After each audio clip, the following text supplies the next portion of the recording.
Hola muchachas, muy buenas tardes. Las saludo con muchísimo gusto hoy en este viernes 11 de septiembre en el que tenemos nuestra sesión de clases. Voy a tener que hacerlo de manera así grabada porque coincide nuestra clase con una reunión a la que nos está citando el señor director. Y pues yo no quiero quedarles mal. Yo quiero que ustedes vayan avanzando en lo que viene siendo nuestra asignatura, ¿correcto? La primera vez que nos vimos y que nos conocimos, platicamos algo relacionado con las ciencias sociales. De hecho, te dejé una tarea que ya revisé y ya la regresé. Tú ya viste mis comentarios.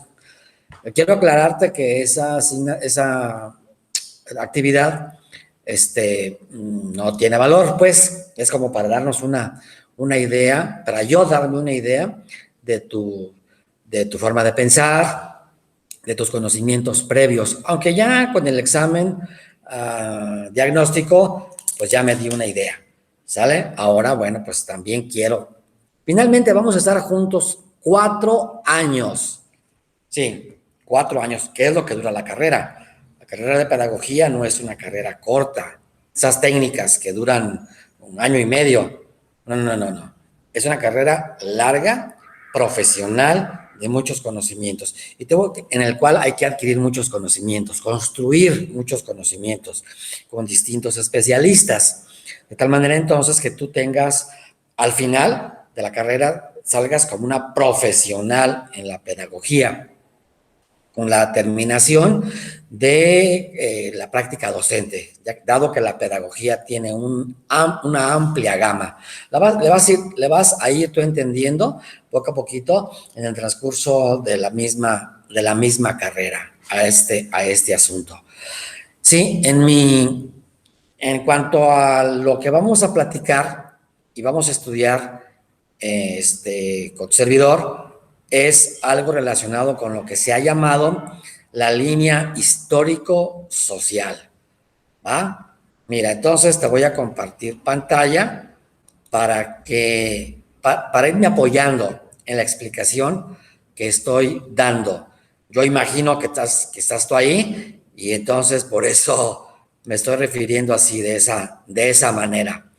Se está presentando la pantalla.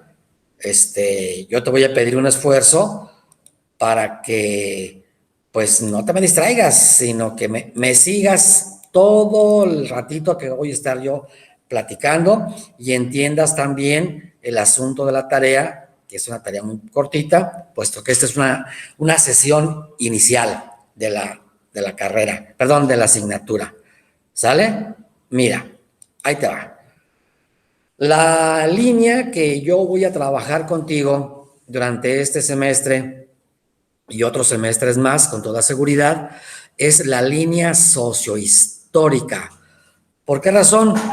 Porque la carrera, perdón, tiene varias líneas y va a ser desarrollada esa línea por expertos, por especialistas, expertas pues en este caso.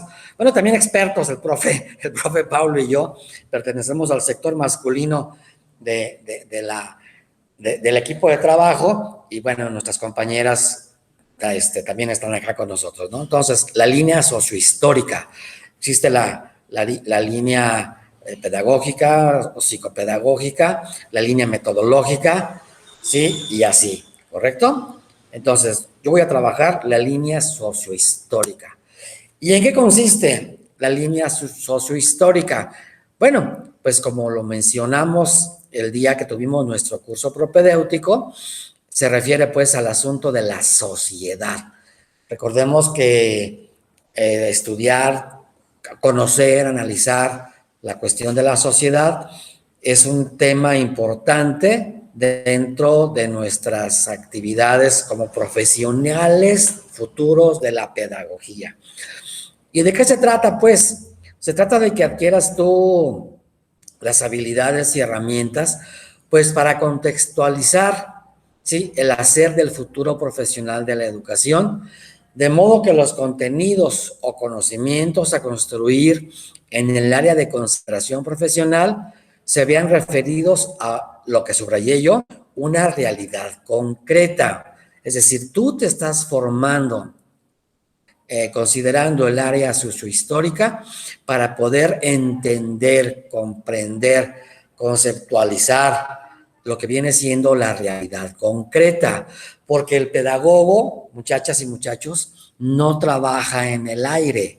El pedagogo tiene que aterrizar sus conocimientos o trabajar desde una realidad concreta, una realidad que es histórica y que es social.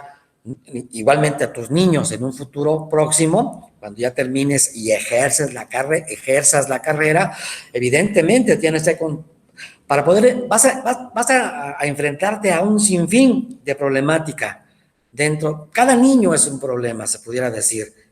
Problema en el sentido positivo de la palabra. Ya luego lo vas a entender con la doctora Yadi. Entonces, hay que entender esa realidad concreta por la cual el niño, el estudiante, está viviendo. Una realidad histórica, una realidad social de este momento. Tú tienes una realidad concreta y por eso el profe Paulo te mandó una serie de preguntas, ¿sí? Para tratar de entender y conocer esa realidad concreta.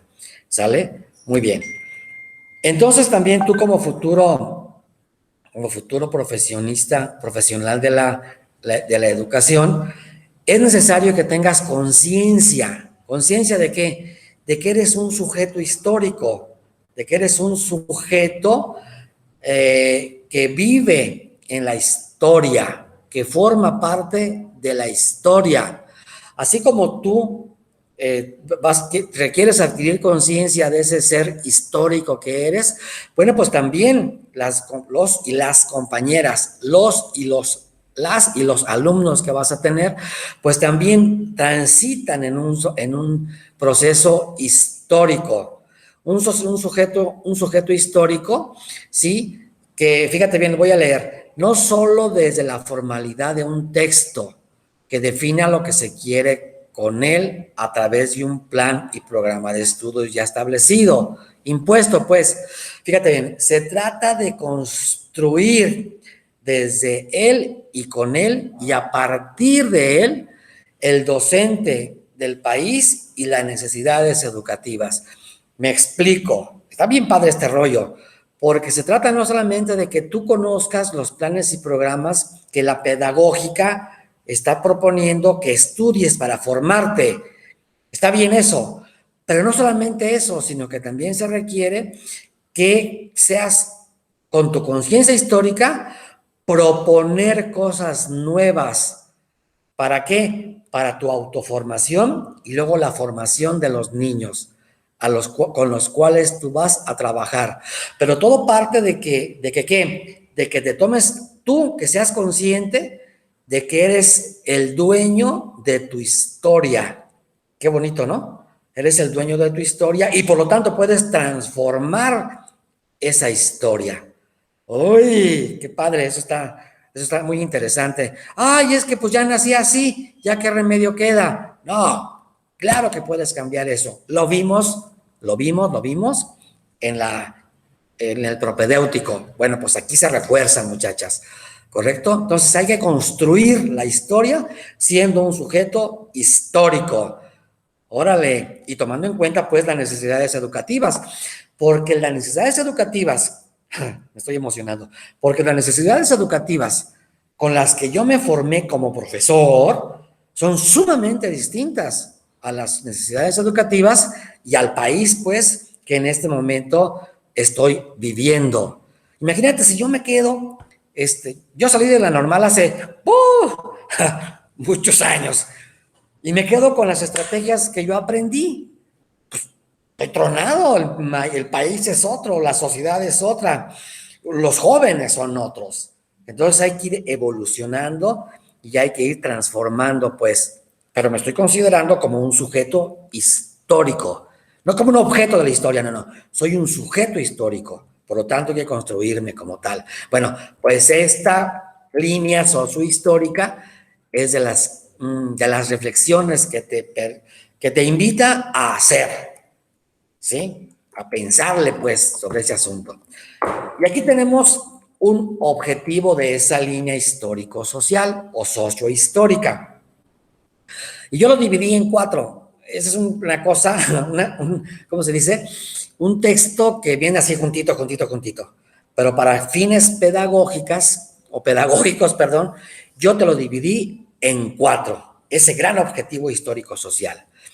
El objetivo de la línea sociohistórica es ser un espacio en el que es importante saber, número 1, en qué condiciones se encuentra nuestro país. Número 2, entender por qué se encuentra así. Número 3, qué elementos se articulan para estar como estamos y entender cómo estamos, ¿sí? Y de qué manera da origen a esa situación. ¿Por qué se originó esa situación? Es decir, México está como está por un pasado que tuvimos. Y en ese pasado se articulan varios elementos. Y por lo tanto entonces estamos así. ¿Correcto? Es decir, estamos ahorita en una situación histórica muy particular desde mi punto de vista. Una situación particular, muchachas, que insisto, desde mi particular punto de vista, se da cada 100 años aproximadamente. Fíjate las fechas. 1810 se inicia la revolución o la guerra, pues, de independencia, sí, que dura más o menos 10 años. Para 1810 se inicia, para 1821-22 se termina aproximadamente. Y luego pasan 100 años y en 1910 se inicia otro proceso importante en este país, que fue la Revolución Mexicana. ¿Sale? Y por ahí por 1920, más o menos ya tenemos un país un poco más, ¿cómo se dice? Un país un poquito más institucionalizado y pacífico. 1920, 1930. Para el 2000, para el 2010, 2020, tenemos un proceso de movilización importante, tanto política como social.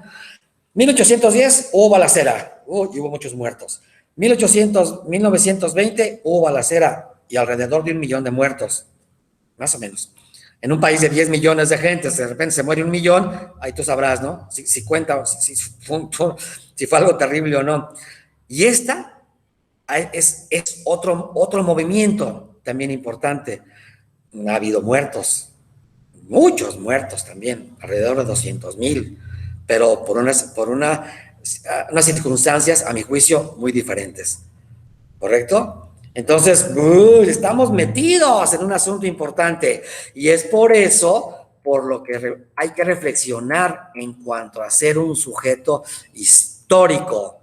Y yo me quiero subir a la parte histórica de este país y quiero colaborar con ese cambio en este país. Ay, profe, ¿y por qué? Pues porque hay que cambiar. México y es otro. México está revolucionándose.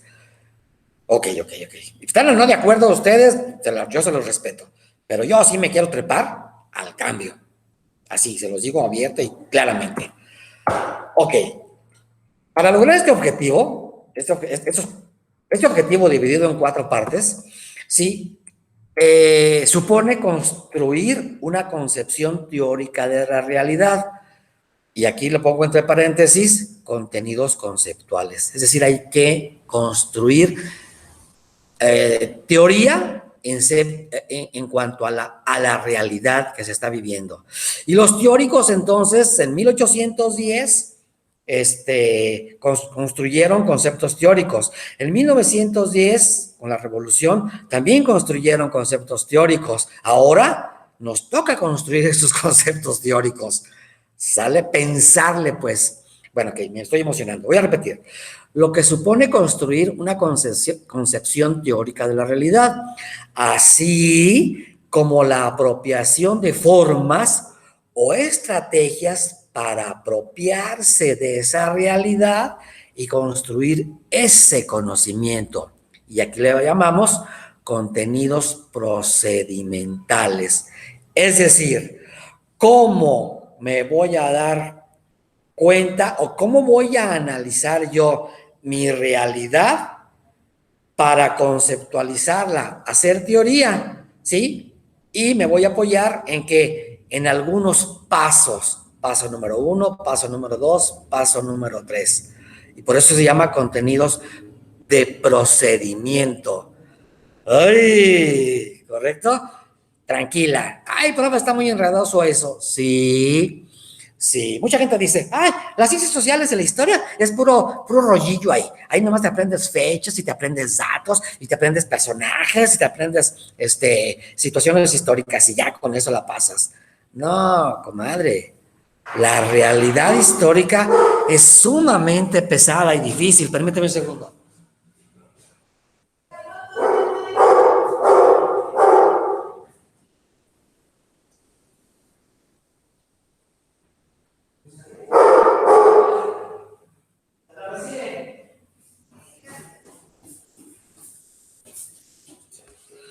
Perdón. Estoy en vivo grabando y llegó la persona que nos va a dar de comer. ¿Sí? Te seguimos. Y esta línea sociohistórica tiene 3 asignaturas. Una que se llama Estado, Educación y Sociedad, que es la asignatura que voy a participar en este semestre con ustedes. La segunda asignatura que se toma en segundo semestre se llama Institucionalización, Desarrollo Económico y Educación de 1920 a 1970, que le vamos a ver primeramente Dios en él. Les estoy mandando saludar Bruno, mi perro. Wow. Sí, estamos en vivo. Sale en segundo semestre. Y luego también, ya en tercer semestre, nos vamos a venir a épocas mucho más recientes, que se llama Crisis y Educación en México, del 70 al 98. Nosotros nos vamos a ir más para adelante.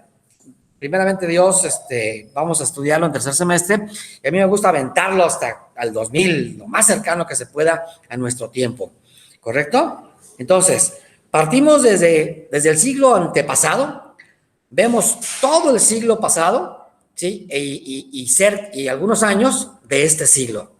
Hoy nos vamos a aventar 3 siglos de historia de México. ¿Y por qué tanto, profe? Porque es importante que tú te concibas como un sujeto histórico y te caiga el 20 que México ha transitado por muchas situaciones tremendamente difíciles y tremendamente pesadas. A lo mejor esta, que nos tocó vivir históricamente hablando, es esa etapa en la cual va a haber una gran transformación. Y yo quiero ser, lo digo por segunda o tercera vez, parte de esa gran transformación.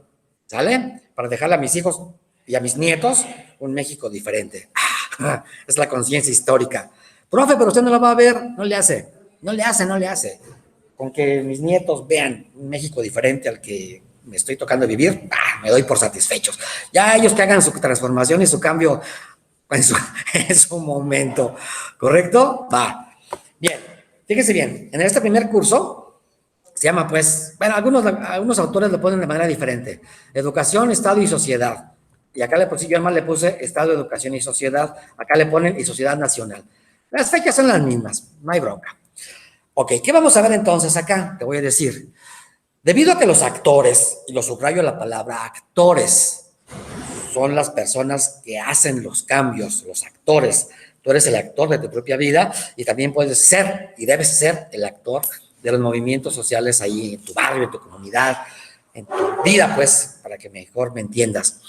Sobresalientes de la construcción del país: la educación, la economía y la sociedad.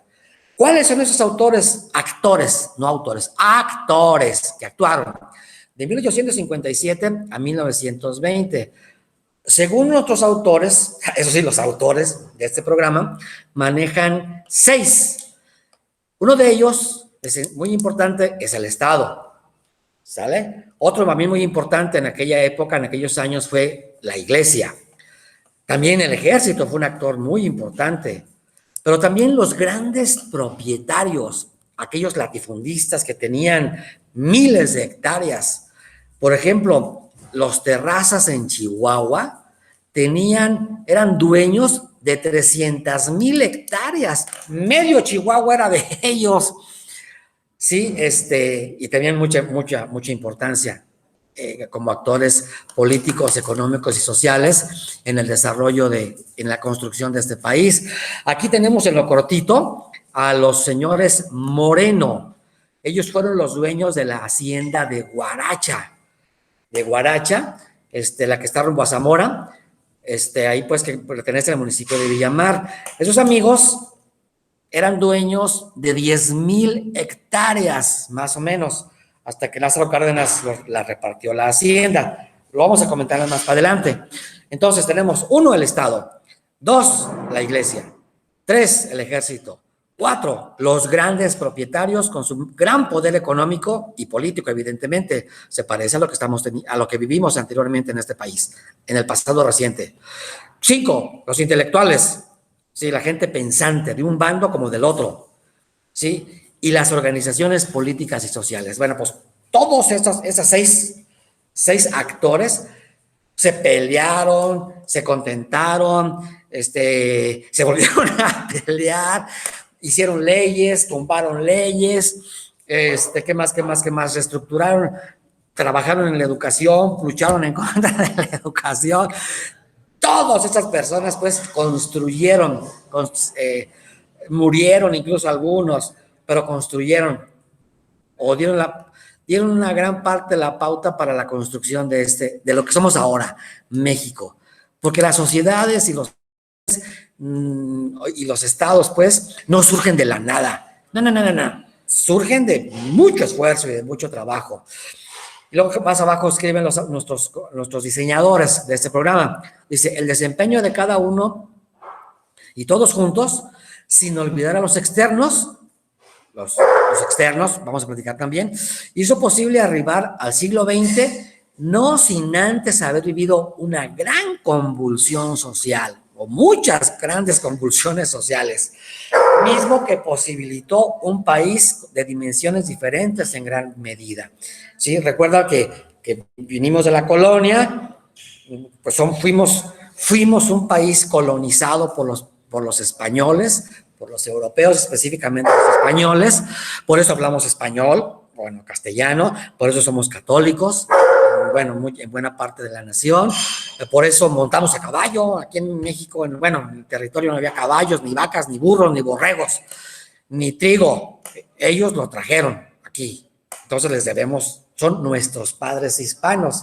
Y se revolvieron con nuestros padres, y se mezclaron la palabra con nuestros padres indígenas. Y ¡pum! Ahí surgimos nosotros, ¿correcto? Con todas sus ventajas y todas sus desventajas que eso implica, ¿correcto? Entonces fuimos pues un país, somos una mezcla, una revoltura, un lindo y hermoso país, como carajos, ¿no? Que hay que construirlo todavía, hay que construirlo día a día y a día, ¿correcto? Y mira, ahí te voy. Brevemente te voy a decir esto. México nace en 1821. México no nace en 1810. Si dijeron eso, es un error. ¡Ay, profe, es el 15 de septiembre, 16 de septiembre se inició, México nació! No.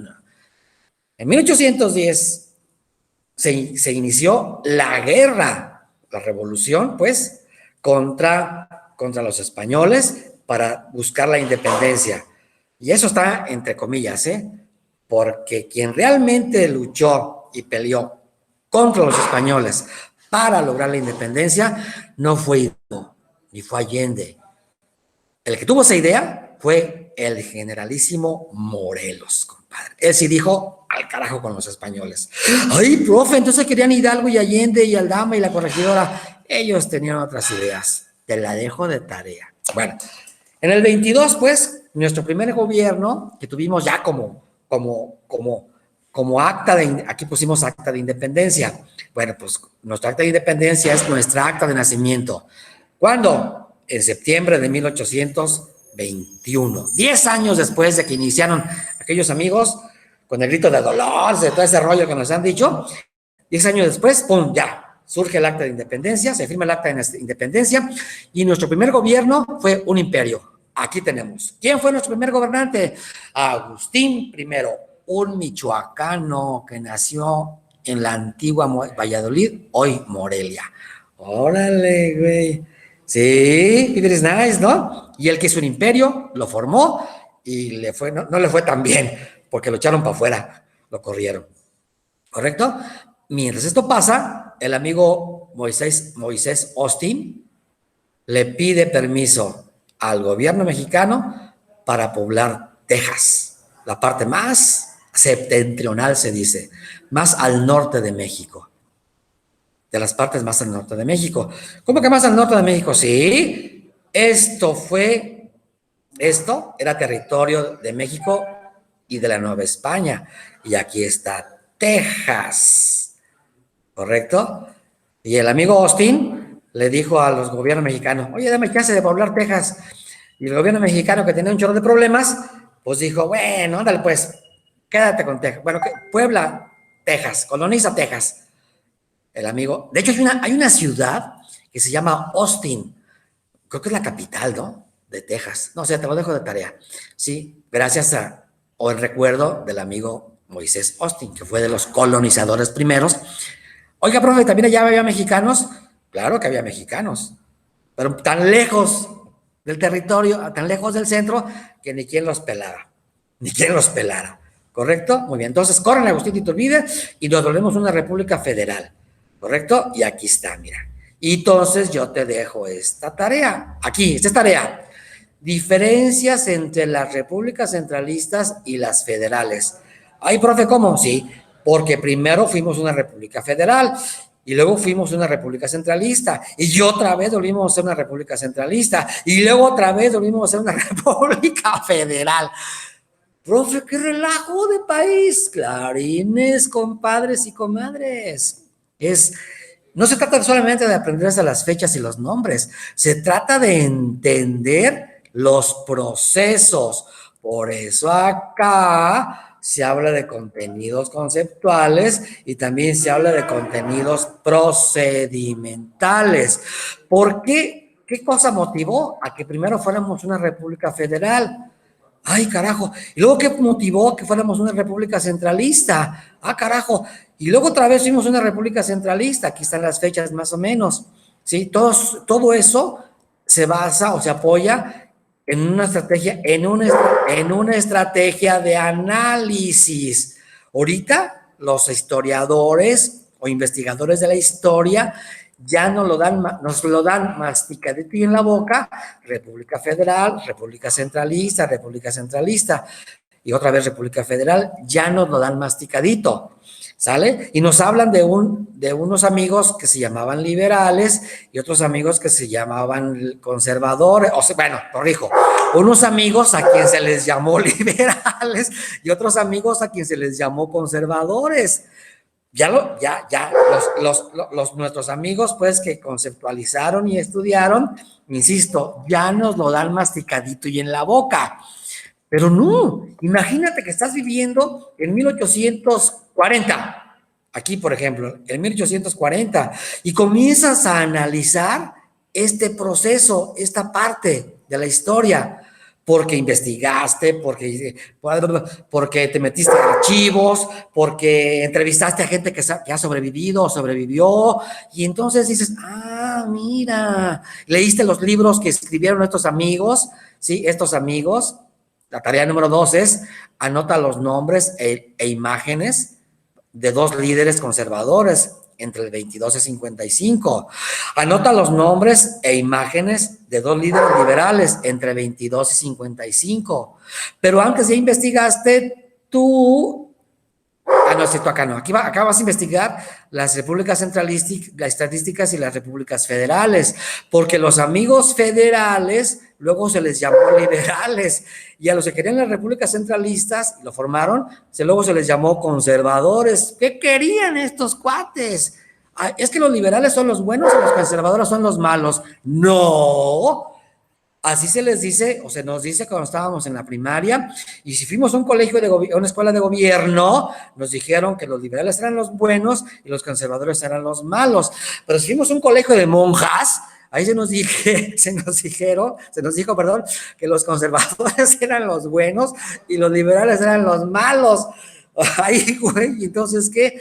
Ya estás en la universidad, compadre y comadre. Entonces te toca a ti echarle maceta al asunto a ver qué onda con esto, güey. Sí me doy a entender, para ver qué... Yo estoy convencido de lo siguiente, que tanto como los liberales como los conservadores, realmente ambos querían, amaban a México, dieron la vida por México, unos y otros. Dieron sus fortunas y sus talentos por México. Yo estoy convencido que estos cuates que construyeron México lo amaban. Entonces, ¿por qué se peleaban tanto, profe? Si querían los mismos ideales. Excelente pregunta. Muy bien. Si querían los mismos ideales, simplemente lo que querían eran estrategias diferentes. Los amigos liberales querían una república federal y tú ya vas a ver qué onda con la república federal. Los amigos conservadores querían una república centralista y tú ya te vas a dar cuenta qué onda con la república centralista. Yo pienso que sí, claro que sí. Esos cuates son admirables y no hay ni buenos ni malos. Bueno, es mi punto de vista. Son gentes como tú y como yo que querían a este país. Espero que tú lo quieras también. Y no digas, ay, los gringos, profe, es que vamos a ser un país como los gringos. Ellos hicieron su país y lo construyeron. Sí, y a la trompada. Pero hay que construir México. Y a través de la educación la vas a construir. ¿Correcto? No, está bien. Bueno, entonces, aquí estamos, en cuanto a quién, en cuanto a las logias masónicas. ¿Sí? Aquí estamos entonces. En esta parte del país, de la historia de México, en esta pues aquí en la Primera República Federal, entre el 24 y el 36, hubo logias masónicas, ¿sí? La británica y la norteamericana. Y ahí está la pugna importante entre el modelo de país, ¿correcto? Y entonces, ¿qué pasó durante la República Centralista? Pues que perdimos guerra, Texas se independiza en el 36, ¿sí? Y tuvimos una guerra con Francia, ¿sí? Lo que se llamó la guerra de los pasteles. No es porque se hayan agarrado a pastelazos, no, sino porque fuimos una guerra, sufrimos una invasión francesa, la primera, ¿correcto? ¿Y qué creen? Que aquí, si no me falla la memoria, sí, un presidente centralista, michoacano, de Jiquilpan, Michoacán, gobernaba México. Otra tarea que te voy a dejar si te interesa. Presidente de la República Mexicana de Jiquilpan, Michoacán. Órale, compadre, que nació aquí. Y la historia lo ha condenado supuestamente al olvido porque eras conservador. Así le han hecho. Pero no, se ha reescrito la historia y hay que reescribirla en la historia, desde mi punto de vista, pues, ¿no? Ok. Hubieron muchas cosas, pues, tú ya lo vas a investigar. Luego después, del 46 al 36, pues también aquí nos invaden los gringos, compadre. Fíjate, acá nos invadieron los españoles y les ganamos. Un detalle que no tuvo mayor importancia. Acá nos invaden los franceses y los echamos para afuera. Pero perdimos Texas. Texas se hace un país independiente durante un tiempecillo. La República de Texas. Bueno, ok. Apoyado por los gringos. Luego después vino la guerra contra los Estados Unidos y nos dieron hasta por abajo de la lengua. Tan es así, pues que nos quitaron todo esto nos quitaron. ¿Cómo, profe? Sí, todo esto. ¿Tú tienes parientes en California? Sí, yo sí tengo allá. Pues era de México. ¿Tienes parientes en dónde? ¿En Arizona? Pues sí, eso era de México. ¿Tienes parientes en Colorado? Sí, yo tengo parientes en Colorado. Bueno, pues todo esto era de México. ¿Tienes parientes en Texas? Sí. Bueno, pues todo esto era mexicano. La gran ventaja, ¿cuál es? ¿Sabes? Te voy a decir cuál es. Que aquí hay un montón, hay como 20 millones de mexicanos viviendo aquí. Ellos, los gringos, nos lo quitaron a punta de balazos. Ahora nosotros lo estamos reconquistando sin tirar un solo tiro, sin disparar un solo tiro. Bueno, es una ironía. Si quieres saber más al respecto, aquí hay una liga. ¡Ay! Ya que sabe qué dice. Aquí hay una liga y aquí hay otra liga. Te la recomiendo. Es muy interesante. A mi juicio, pues. ¿Sale? Aquí. Finalmente, pues, después de la guerra contra los Estados Unidos, perdimos la mitad de nuestro territorio, firmamos un tratado Y bueno, ya nos quitaron. Resulta con que, bueno, hay muchas cosas. Tú dale un vistazo a ese material, porque son cosas interesantes. A mí me gusta la historia y es muy fascinante este rollo. Te voy a preguntar entonces 3 diferencias ideológicas entre los liberales y conservadores en un cuadro comparativo. Profe, ¿a dónde vamos a subir estas tareas? A Classroom. A Classroom. Ahí. En un momento más te voy a subir te voy a abrir el espacio para que hagas esta tarea. ¿Correcto? Y aquí te vas a dar cuenta de un concepto que se llamó el destino manifiesto. Aquí está. Y bueno, vas a escribir la idea principal del destino manifiesto. Máximo, un párrafo. Máximo. Yo considero que esa parte de la historia es muy relevante para entender muchas de las cosas que tenemos en este momento. Ay, profe, desde tan lejos viene eso, desde tan lejos viene esto, desde mi punto de vista. ¿Correcto? Finalmente, pues, otra vez nos convertimos perdimos la guerra contra los Estados Unidos y nos convertimos otra vez en una república federal. ¿Correcto? Y entonces una república federal encabezada por un compadre que se llamó Antonio López de Santana. Órale. Y el amigo se puso a gobernar como un dictador. Se hizo llamar Su Alteza Serenísima. El amigo Santana es todo un personaje, ¿eh? Un personaje que comienza a tomar relevancia aquí, mira, acá, con el imperio. Es más, uno de los principales se corren a Agustín de Iturbide, al michoacano, Agustín de Iturbide, de México, es Santana. Y aquí aparece Santana, aquí aparece Santana, aquí aparece Santana, aquí aparece Santana y acá aparece Santana. Puta, pues ¿qué no había más, profe? Pues buena pregunta. Hay que investigar a ver si, claro que había más gentes. Había más gentes que precisamente en 1855 lo corren.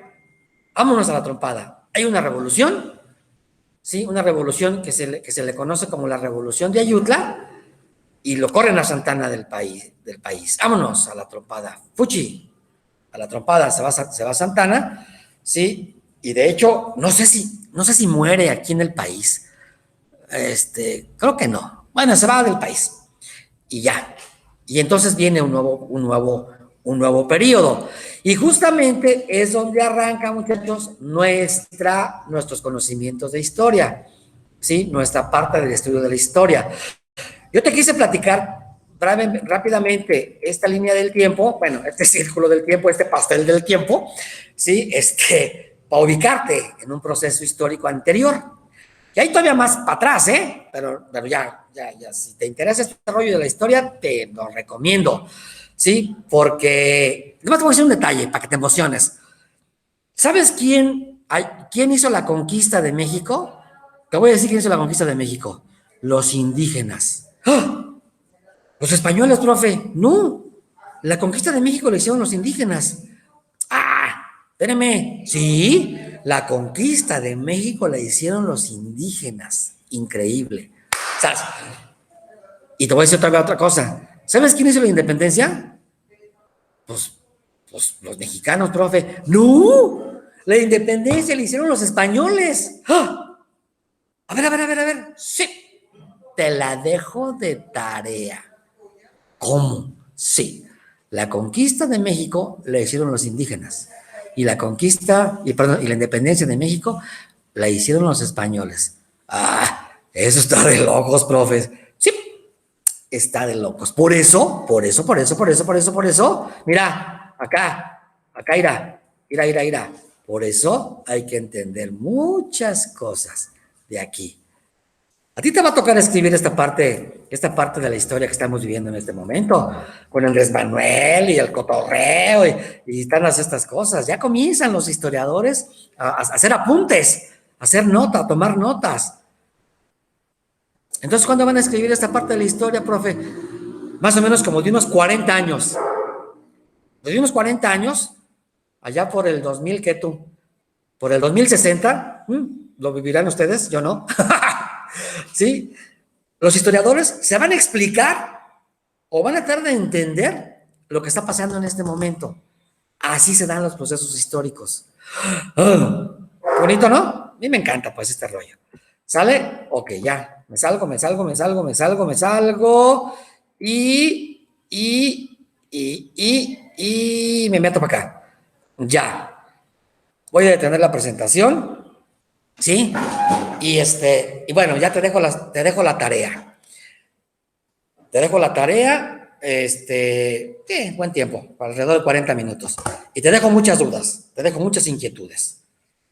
Y enamórate de esta parte. Bueno, te motivo para que eches ganas esta parte de tu formación profesional. ¿Correcto? Entonces ahora lo que hay que hacer es detener la grabación y decir, adelante muchachas, bienvenidas nuevamente a la Universidad Pedagógica.